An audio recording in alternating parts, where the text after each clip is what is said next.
House to Home, presented by RE/MAX Diamond Realty.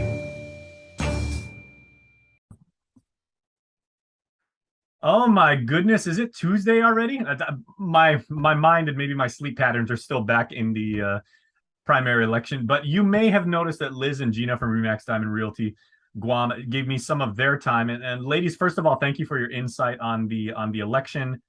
Very much appreciated, very, very well thought out and beautifully delivered. No shocker there. We hope that both of you are pleased, at least to a certain extent, on how the election results came out. But Gina, there's a lot to look forward to, both from the standpoint of you as real estate professionals and for the prospective senatorial candidates, right? And that's what we're going to talk about today, like what work lay ahead pertinent to your industry.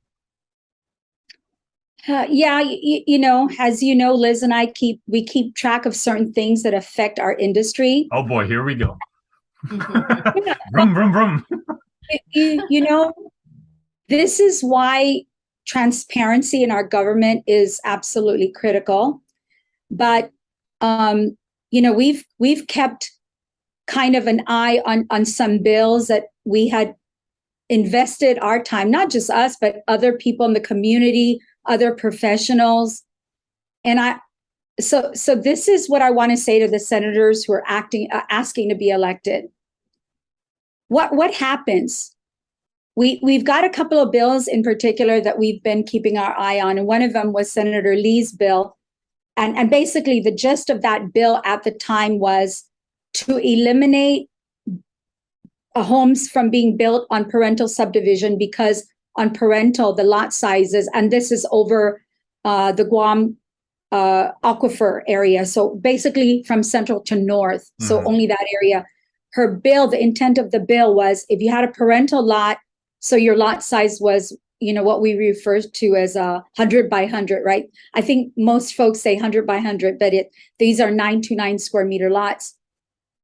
The intent of the bill was you couldn't build on that. So back then, about 2.5 years ago, people came out and we protested. They remember that the realtors protested, the senators. When I say they, I'm talking about the senators. The senators who participated with those hearings remembered that it was the realtors who came out and protested. But honestly, if you go back and you watch the videos on that, you'll see that many people in the community came out and said, hey, this is wrong. Now, I know that the reason that this came up was because the government, in its attempt to protect the aquifer, our waterlands, in their attempt to protect waterlands, decided that the best way to protect waterlands is to limit your property ownership rights, to limit you, the constituents out there, from using their property if you happen to be in that area. Basically prohibiting you from building. Yes. Yeah. And I believe that's wrong. And I want to know, so that bill, this issue has come back up. I mean, it got dropped. Nobody at the legislature picked it up after Senator Lee decided not to run.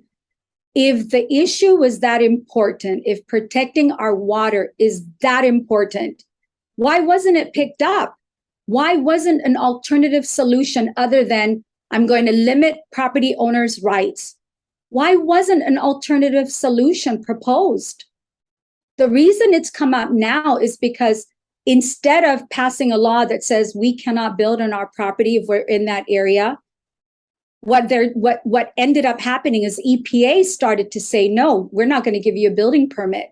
So again, punishing property owners instead of saying, hey, listen, this issue is important. Collectively, EPA, people at the legislature, senators, even the community at large, this issue is important. Let's put our heads together and find an alternative solution, not just punishing people that own land in that area. That cannot be the only solution. Very recently, Senator Sabina Perez, during the hearings for the budget, is proposing a $2 million fund for improvements to the sewer system. Why I mean, we have a system development fee. And if you look in the law says the system development fee that the GWA is charging everyone who gets a new permit, a new occupancy permit, that money was going to be tasked for the improvement and the maintenance of sewer systems.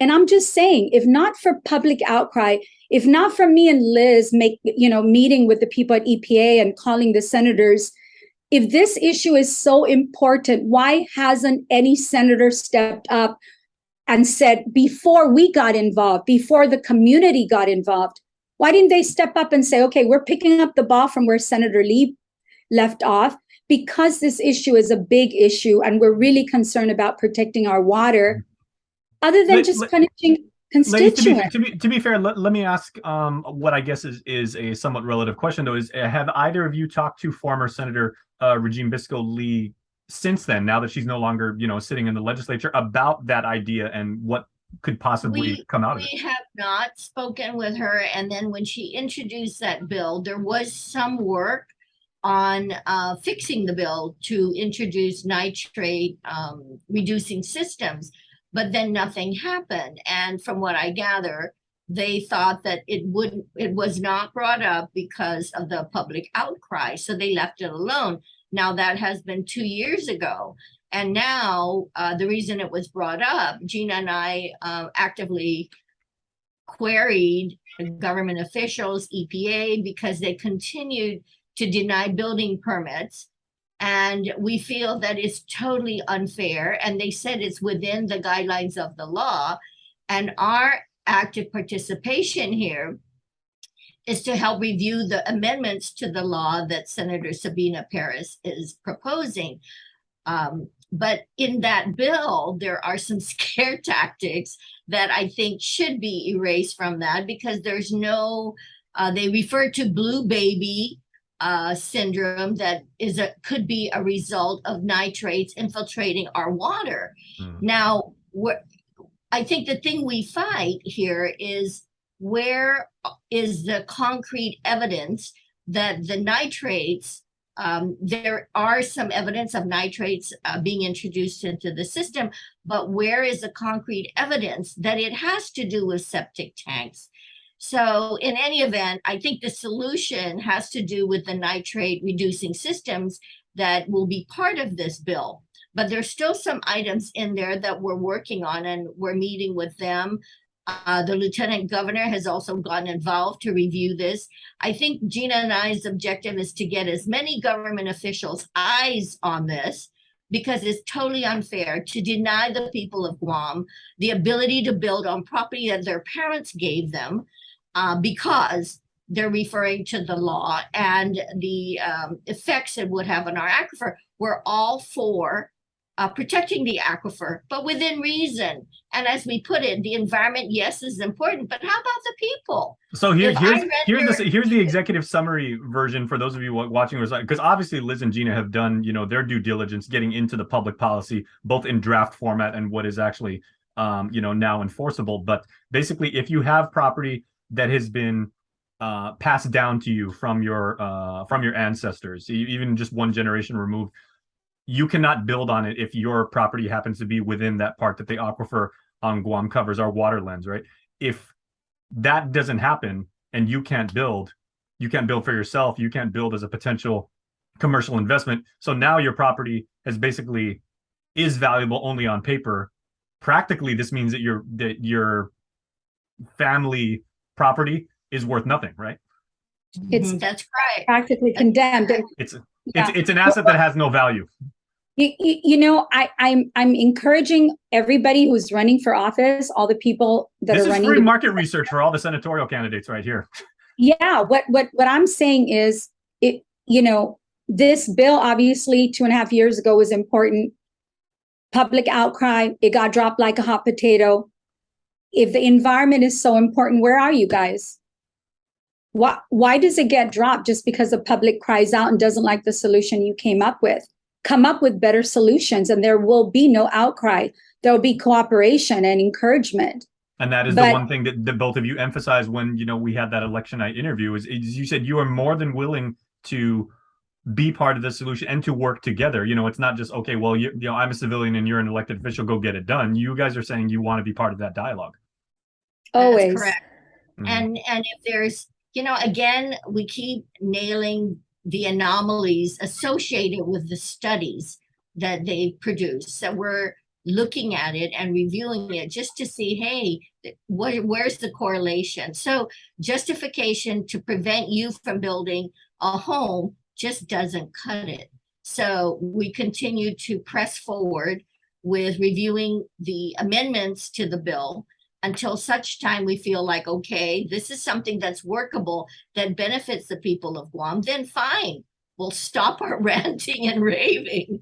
But until such time, we encourage the people to, hey, call us, join us, because we're not going to allow the prevention of your property rights. You know, you do have the right to your property, and I'll be darned if anybody's going to take that away. There you go. And, you know, we got to wrap up, ladies, because we're out of time, but it's absolutely remarkable that we are in the position as a community that we're in right now. Even more remarkable is the fact that Liz and Gina have not had coffee and they're this worked up about this issue. Trust me, I've been on the receiving end of some of their rants.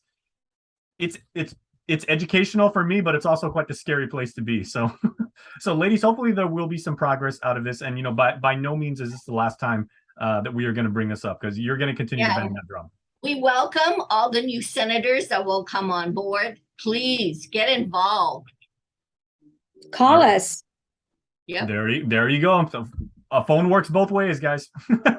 Thank you, Liz. Thank you, Gina. And thank you for watching, guys. We'll see you next time. Thank you, Jason.